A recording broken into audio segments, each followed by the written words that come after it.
परिचय।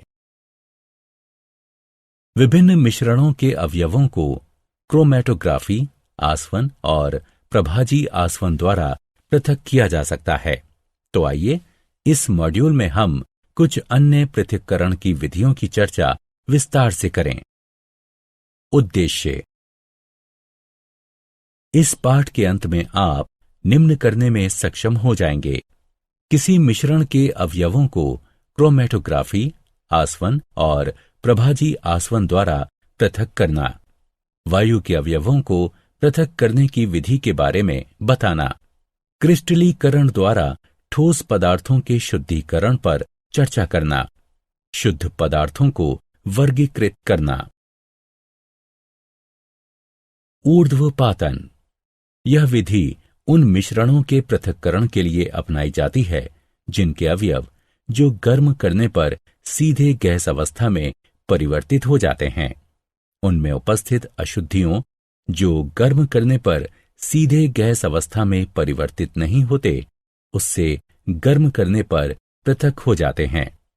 इस चित्र में यदि अमोनियम क्लोराइड और साधारण नमक के मिश्रण को गर्म किया जा रहा है तो अमोनियम क्लोराइड ऊर्ध्वपातित हो जाएगी, जिसका शीतलन करके ठोस रूप में पुनः प्राप्त किया जा सकता है तथा नमक नीचे ही रह जाएगा।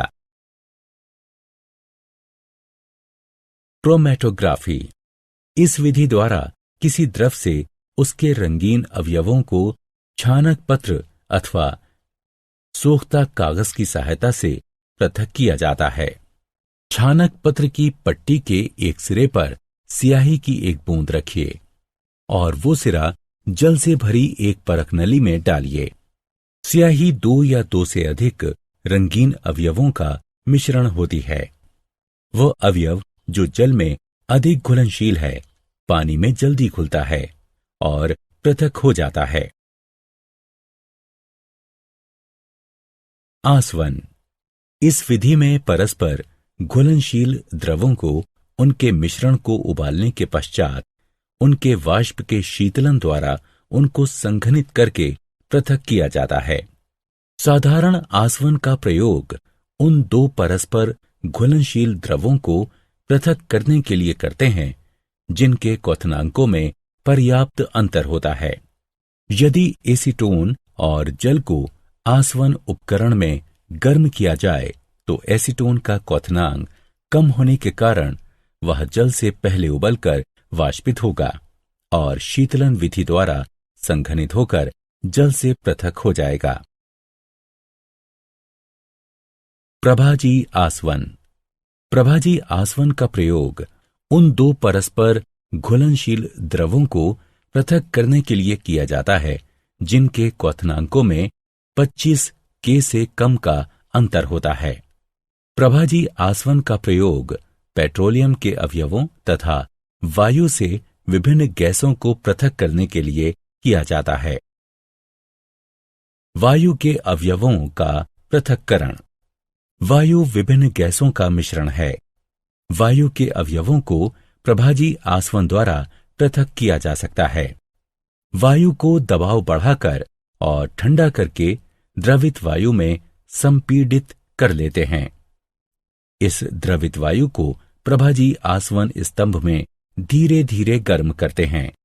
तब उसके अवयव अलग अलग ऊंचाइयों पर अपने अपने क्वथनांक के अनुसार पृथक हो जाते हैं।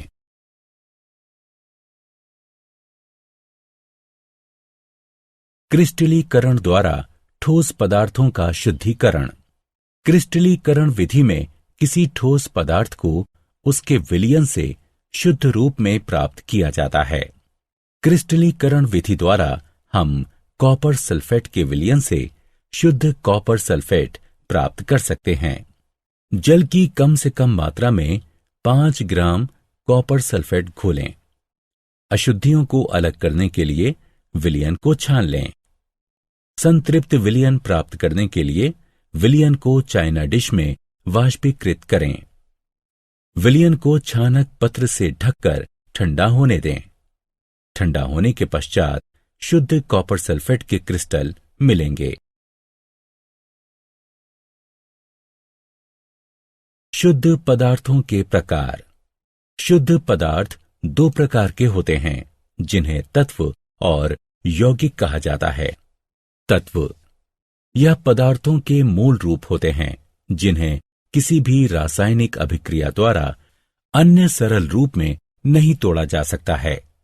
इन्हें धातु, अधातु और उपधातु में वर्गीकृत किया जाता है। धातु ये चमकीली, गुंजायमान, लचीली, आघात वर्धनीय, तन्य और ऊष्मा तथा विद्युत की सुचालक होती हैं।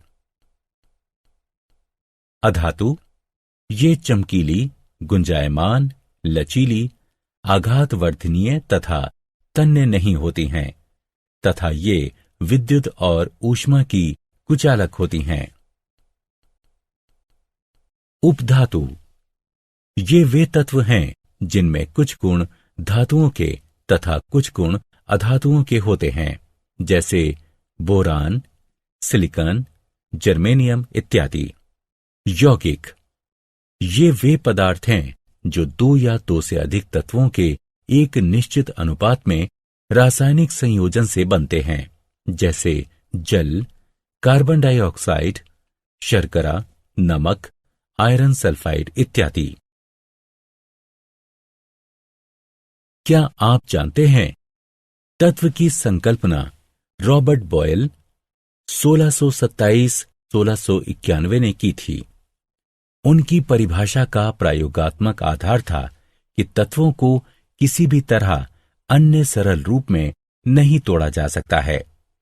इसका तात्पर्य ये था कि सभी तत्वों की पहचान अस्थायी थी, जब तक कि बेहतर तकनीकों द्वारा यह नहीं बताया गया कि संभवतः गलती से किसी यौगिक को तत्व मान लिया गया था और किसी तत्व को यौगिक मान लिया गया था।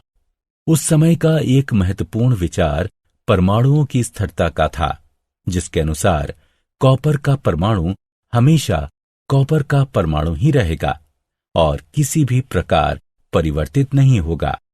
रेडियोधर्मिता, संलयन और विखंडन जैसी आधुनिक खोजों ने इसे गलत सिद्ध कर दिया। ये विषय भौतिक विज्ञान और रसायन विज्ञान के बीच के हैं और इन्हें आगे की कक्षाओं में पढ़ाया जाएगा।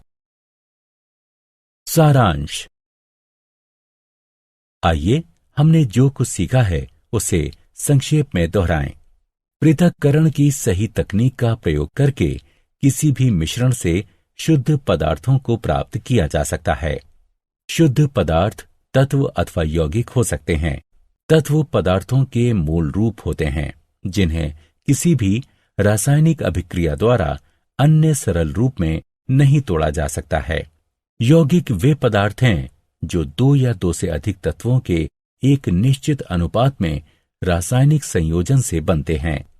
यौगिकों के गुणधर्म उन तत्वों के गुणधर्मों से अलग होते हैं जिनसे मिलकर वह बना होता है, जबकि एक मिश्रण के गुणधर्म उन तत्वों और यौगिकों के गुणधर्मों को प्रदर्शित करते हैं जिनसे मिलाकर वह बना होता है।